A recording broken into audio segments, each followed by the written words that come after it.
From the KSL Broadcast House, this is Sunday Edition with Doug Wright. Good morning and welcome into Sunday Edition. I'm Boyd Matheson in for Doug Wright today. This week on the program, we welcome Utah Senator Mitt Romney into the studio. We want to jump right into the interview so we can cover a lot of things, a lot happening in Washington, D.C., a lot of things that are impacting Utah families. Senator, thanks for joining us today. Good to be with you, Boyd. Well, obviously, the big thing on a lot of Americans' mind, a lot of Utahns' mind, is inflation. You've been very vocal on this, had a great piece in the Wall Street Journal. Give us some perspective. Where are we relating to inflation? What's the root cause? And then we'll start charting a course from there. Well, the cause really comes from a perfect storm, if you will, of three different streams. One, with COVID, we broke up our supply chain and made it very difficult for a lot of different manufacturers to get the parts they need to manufacture their products. And if you have short supply and a lot of demand, prices are going to go up. So that's part of it. Number two, the Federal Reserve, which is responsible for managing our money supply and keeping our inflation rate down, they kept their foot on the accelerator in the economy way too long. Zero interest rates were not good at the length of time they went on. They also had something called quantitative easing, adding more funds to the economy. That created more inflation. And then the president himself, in my opinion, made some serious errors, one after the other, didn't let us develop all the oil and gas resources we could have had, made the border more open than it should have been.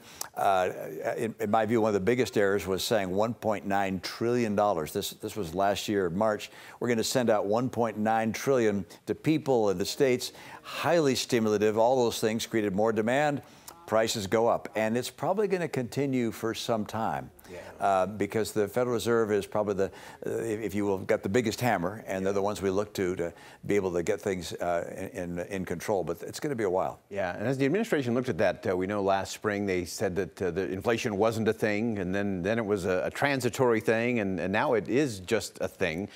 You've been also very outspoken in terms of government spending and how that is impacting inflation. Tell us about that. Well, if every year the government goes out and borrows a bunch of money from other people and then spends it here, that again drives up demand, makes prices go higher. And we keep doing that, whether it's Republicans in charge or Democrats in charge. And if we're going to get serious about keeping debt from overwhelming our economy and keeping the inflation rate down, we're going to finally have to say we got to cut back and balance some of our federal programs, which we have not done. And by the way, as you know, about 2/3 of our spending is automatic. Medicare, Medicaid, Social Security. We have to look for ways to save those programs and make sure we're not promising young people things we can't deliver in the future. Yeah, and as you look at that, Senator, you mentioned oil and gas. Of course, one of the first things the president did was to stop a lot of those lease programs. They've now reintroduced some of those with some pretty heavy stipulations, not changing the regulations, but also increasing the royalty by 50% to energy companies. How did that factor into inflation and what Utahns are feeling that pain at the pump right now? Well, as you know, unfortunately, the price of oil is set on an international basis. And so what really counts is what the Russians are doing. And given the conflict in Ukraine, we're not getting a lot of oil from them. The Saudis, and Iraqis and others. So Venezuela, Mexico, there are a lot of participants. But of course, we're also a participant in the world energy factor. And in this case, you have the American president saying we're not going to put new oil leases out. We're not getting permits quickly enough. That contributed to the higher prices you're seeing. He's trying to reverse course partially, at least to make it look like he's making a difference. But the kinds of changes he's made so far are not going to, in a significant way, affect world energy prices. Yeah, and last thing on the economy, you pointed out this is both a Republican and a Democratic problem. We're equal opportunity offenders around here.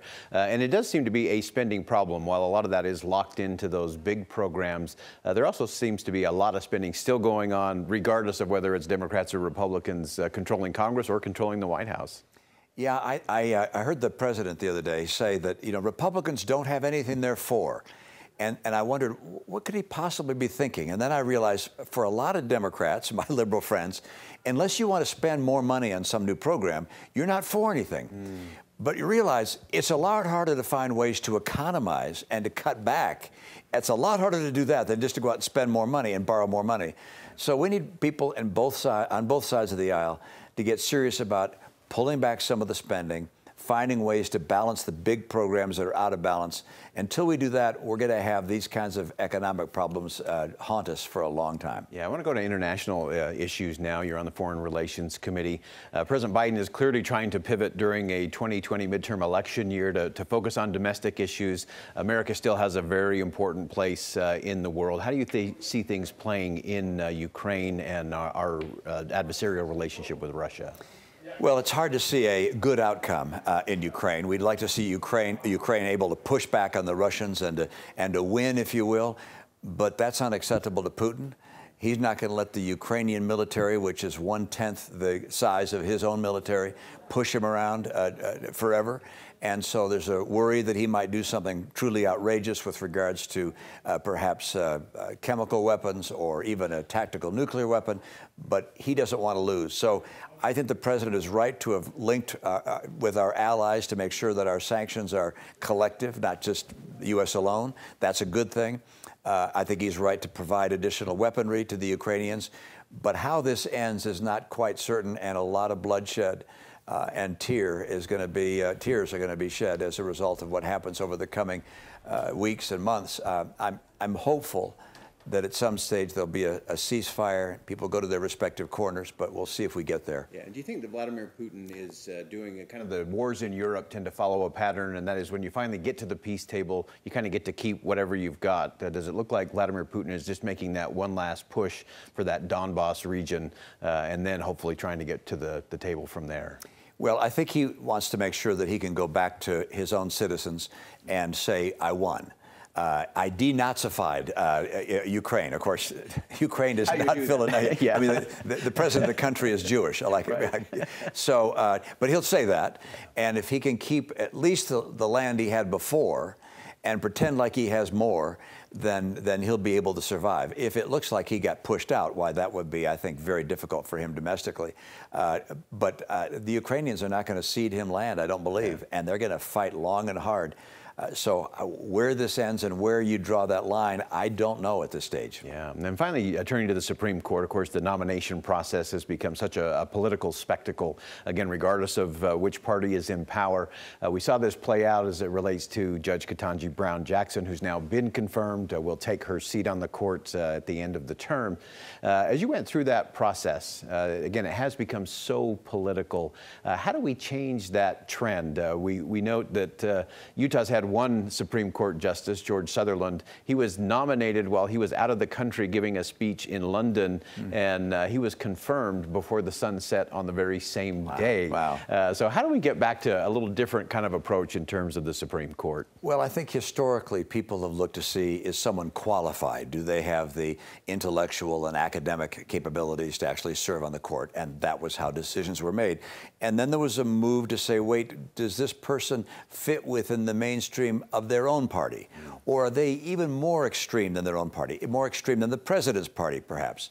And now we've moved, I think, to something else, which is if it's nominated by a Democrat, we're all against it, or nominated for a Republican, we're all for it.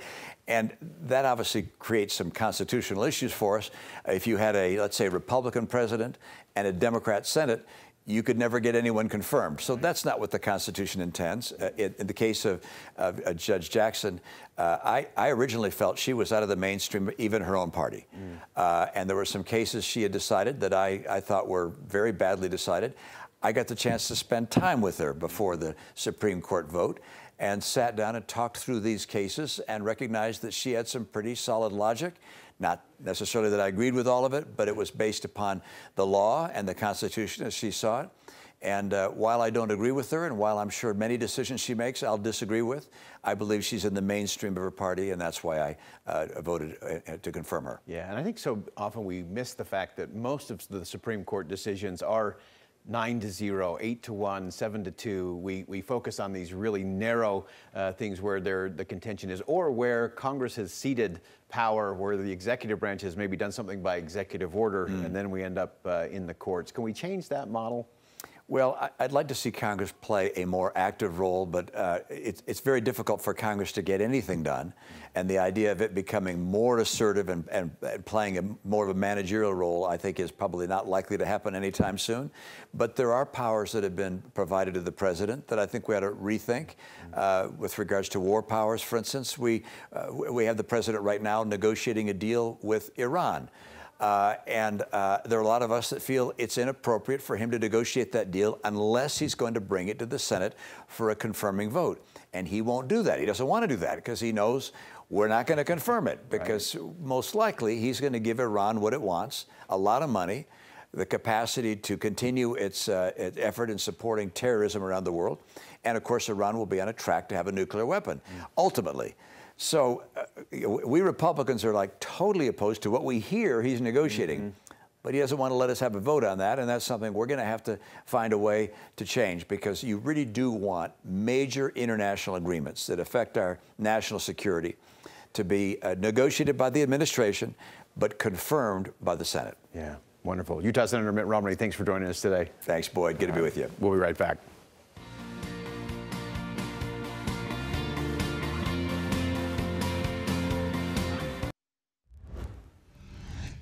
Earlier this week, we had a conversation with Salt Lake County Mayor Jenny Wilson about issues impacting the county, from mining to water availability and, importantly, jobs and responsibility. Take a listen.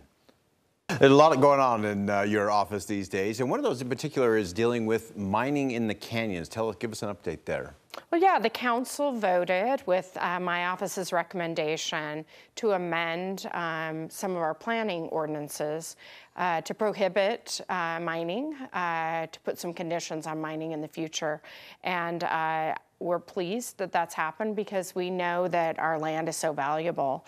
I think about my own childhood and my love of the canyons, and going up skiing as a kid, and hiking, and family visits with extended family up Mill Creek Canyon, and we just need to make sure that those canyons aren't threatened. Yeah, and you've been one who's really leaned into this conversation about the environment, about stewardship of the land, and doing it in a way that's not a extreme either-or, fake fight and false choice that we so often see when it comes to lands. But this is one more step in terms of how do we make sure we preserve that and make sure there's good use for children and grandchildren and beyond. Yeah, so you think about our valley and how much growth we've had, and we just need to be careful with every acre. And the public's saying, look, we don't want mining expanded in our canyons and in our open space areas, right? So the council agreed, and we are now in a position to be stronger with that message for any future applicants, any mines that might be coming before us. Okay. A lot of other things going on in your office as well. A lot of those around some of the programs and things you were able to move through with some of the funding that came as part of the COVID-19 packages. Tell us about that. That's right. Well, the federal government, the Biden administration, and Congress appropriated quite a bit to our states, cities, counties in the nation. And the intent of those funds is to address COVID impacts. So we put just last week $20 million into a housing fund that's going to allow a lot more, the tough situation where developers are at a disadvantage for building low-income housing. We'll be able to support it a little bit more, leverage those funds with other partnerships, and ultimately build 1,000 units that are so needed. Does it solve the problem? No, but that was a big move. Yeah, and every one of those steps helps when it comes to housing, especially as we look at some of those at the lower end of the economic scale, some of those that are struggling with lack of housing or unsheltered chronically. Any other impacts in terms of that population? Well, this funding will be put to good use with, the idea will be to make sure that there's some wraparound services provided in the broader housing developments, many of them. And we know that the state has also put some additional legislative dollars behind the initiatives as well. And I'll tell you, there's so much going on in this space. Every time we make a step forward, I feel like we struggle a little with market conditions changing. changing. Right. But many of us committed to this cause and doing a lot of great work. Wonderful. Before we get to some of the employment components, which I'm very excited to talk to you about, let's talk water for just a quick moment, because part of these appropriations do address water specifically. Yeah, so we funded a multi-million-dollar program to help cities advance their own water plans. We know that parks, recreation for cities often are big water users, so we're leveraging our own intelligence in this space and really trying to help cities. We have 23 jurisdictions, believe it or not, in Salt Lake County alone, and those cities, townships, partners will be able to apply and work with us on water conservation for their own footprints. Oh, fantastic. Now let's get to the jobs. Yeah. Jobs in the economy are what really drive up. There's some unique components to this in terms of who you're targeting and who will benefit. Tell us about it. Yeah, it's our WISE program, and it's our workforce initiative, and that program will allow kids coming out of high school or young adults that need a little more attention as they work into the workforce to receive that support. Yeah. So this is a niche market that's really needed, where we will not only support our broader platform for employers, but also give an individual a helping hand to really get in the right space for their future careers. Yeah, this really is one of those where you can bring government and the business sector into a really unique partnership in terms of, obviously a lot of businesses are trying to find the right kind of people to fill the right kind of roles. You also have a population that needs a little bit of a boost. Yeah.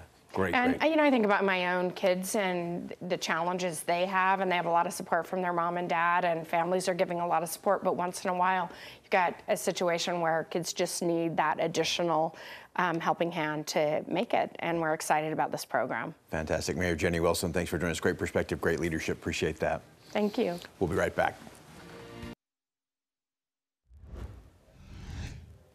Welcome back. Last year, the typical family in Utah paid 24.75% of their income in taxes. That's according to the latest report from the Utah Taxpayers Association. Joining us now to talk about the tax burden on Utah families is President of the Utah Taxpayers Association, Rusty Cannon. Rusty, thanks for joining us today. Glad to be here. Thank you. So tell us about the report. What does it tell us about that burden that most Utahns are facing?